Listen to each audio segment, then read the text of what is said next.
Welcome to the book summary of The Monk Who Sold His Ferrari, a fable about fulfilling your dreams and reaching your destiny by Robin Sharman. The book was published in 1997 and weighing 198 pages. The book is an inspiring tale that provides a step-by-step approach to living with greater courage, balance, abundance, and joy. The Monk Who Sold His Ferrari tells the extraordinary story of Julian Mantle, a lawyer forced to confront the spiritual crisis of his out-of-balance life and the subsequent wisdom that he gains on a life-changing odyssey that enables him to create a life of passion, purpose, and peace. The book is available on Amazon with the link in the description if you like what you hear. So without further ado, I bring you the book summary of The Monk Who Sold His Ferrari. The story of this book is a fiction story. It is wrapped up with a story of a famous lawyer who had stopped his full day-to-day working hours to become a monk. This former lawyer was a very successful lawyer in his field. He can have everything he wants in his life. However, he does not have a happy family and a happy life because of the pressure of work and the high-profile life that he had lived. Suddenly, he was collapsed because of severe illness, and after medication, he decided to stop doing litigation work, and he travelled to India to find the purpose in life. He gained essential lessons of life while he travelled in India. He then shared his knowledge to his fellow lawyer with the condition that his lawyer himself must forward this knowledge to other people. This is also my obligation to write a simple summary of this book for you all to read and to digest. It is, in my view, the primary theme of this book is to guide us to live a full and flourishing life. The principal lessons of the book are as follows. Number 1, master your mind. A, the wisdom. Cultivate your mind. It will blossom beyond your expectation. The quality of your life is determined by the quality of your thoughts. There are no mistakes, only lessons. See setbacks as opportunity for personal expansion and growth. The techniques, the heart of the rose. You need a fresh rose and a silent place to perform this.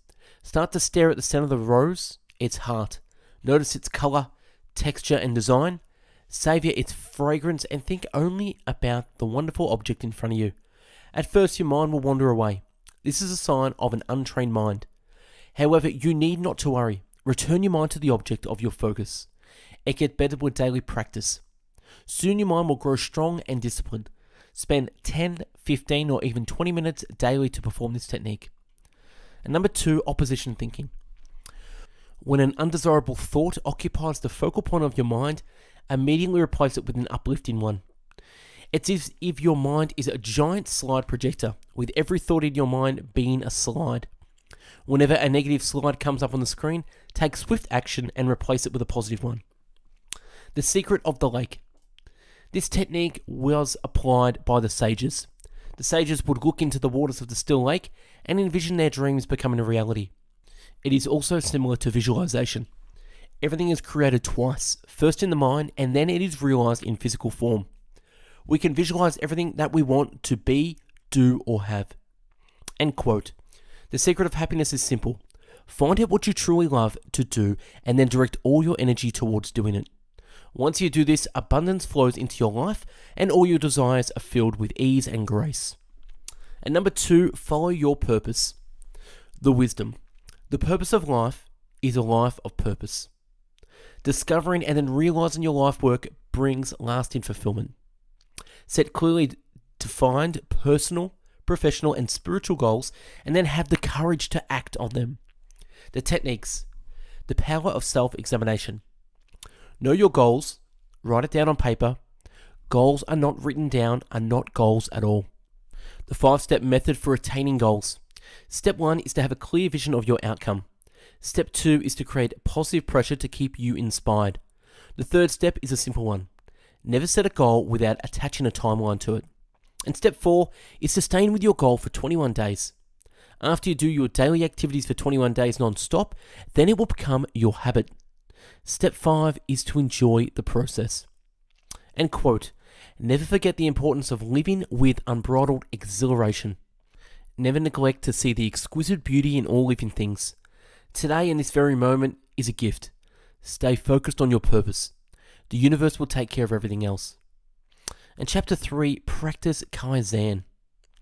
Self-mastery is the DNA of life mastery. Success on the outside begins within. Enlightenment comes through the constant cultivation of your mind, body, and soul. Do the things you fear. Do the things you fear, and the death of fear is certain. The 10 ancient rituals for radiant living. Ritual of solitude. Spend 15 to 50 minutes daily for a time of silence and peace to know who you really are. Ritual of physicality. As you care for your body, so you care for your mind. As you prepare your body, so you prepare your mind. As you train your body, so you train your mind. Take some time every single day to nourish the temple of your body through vigorous exercise. Ritual of life nourishment. Fill your plate with fresh vegetables, fruits, and grains. Ritual of abundant knowledge. Read regularly. Reading for 30 minutes a day will do wonders for you. But do not read any subject matters. Be specific and focus. Ritual of personal reflection. Review all you have to do during the day. Find the wrong action that you have committed and find a way to solve it and not repeat the next day. Find the right action during the day and savor it more. Ritual of early awakening. Rise from your bed as the sun is rising. Do not need to sleep for 8 hours a day. The key is to improve the quality of your sleep and get up early every day. Ritual of music. Never forget the power of music. Spend a little time every day, even if it is listening to a soft piece of a cassette while you drive to work. When you feel down or weary, play some music. It is one of the finest motivators. Ritual of the spoken word. Develop a positive self-talk. Use it anytime you want for any purpose you want to achieve. Words transform your life. And ritual of congruent character. Take daily, incremental action to build your character. Strengthening your character affects the way you see yourself and the actions you take. The actions you take come together to form your habits, and this is important. Your habits lead you to your destiny. You sow a thought, you reap an action. Reap an action, you sow a habit.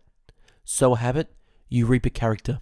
Sow a character, you reap your destiny. Ritual of simplicity. Live a simple life. Reduce your needs and be content with less.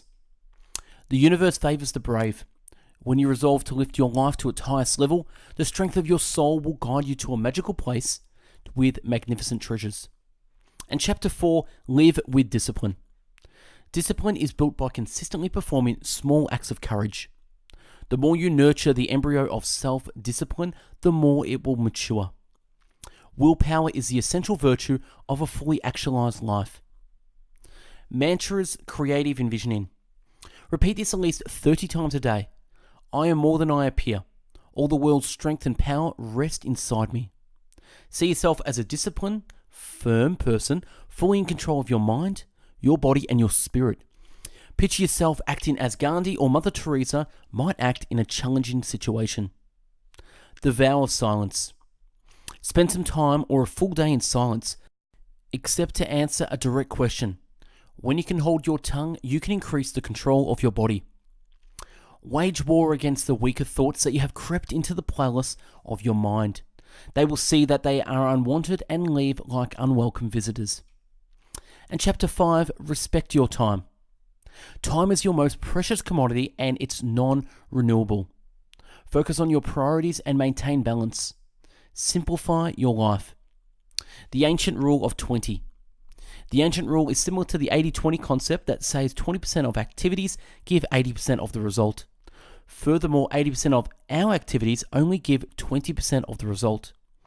Accordingly, we have to focus on which 20% of activities will give 80% result in our life. Have the courage to say no. The deathbed mentality.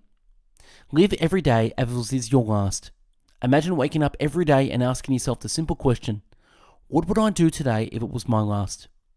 Then think about how you would treat your family, your colleagues, and even those who don't know you. Time slips through our hands like grains of sand, never to return again. Those who use time wisely from an early age are rewarded with rich, productive, and satisfying lives. Chapter 6, selfishly serve others. The quality of your life ultimately comes down to the quality of your contribution. To cultivate the sacredness of each day, live to give.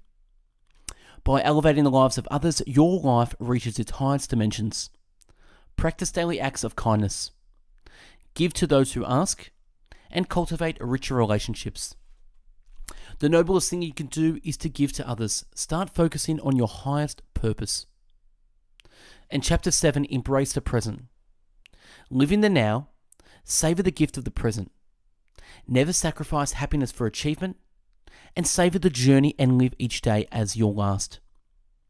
Live your children's childhood. Take the time to watch them grow and flourish. The best gift you could give your children is your love. Get to know your children. Show them that they are far more important to you than the fleeting rewards of your professional career. Pretty soon they will be off, building lives and families of their own. If you don't live your children's childhood, then it will be too late. The time will be gone.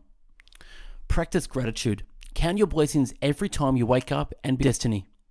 We all have something that we are meant to do. Your genius will shine through and happiness will fill your life the instant you discover your higher purpose and then direct all your energies towards it. Once you're connected to this mission, whether it be being a great teacher of the children or an inspired artist, all your desires will be fulfilled effortlessly.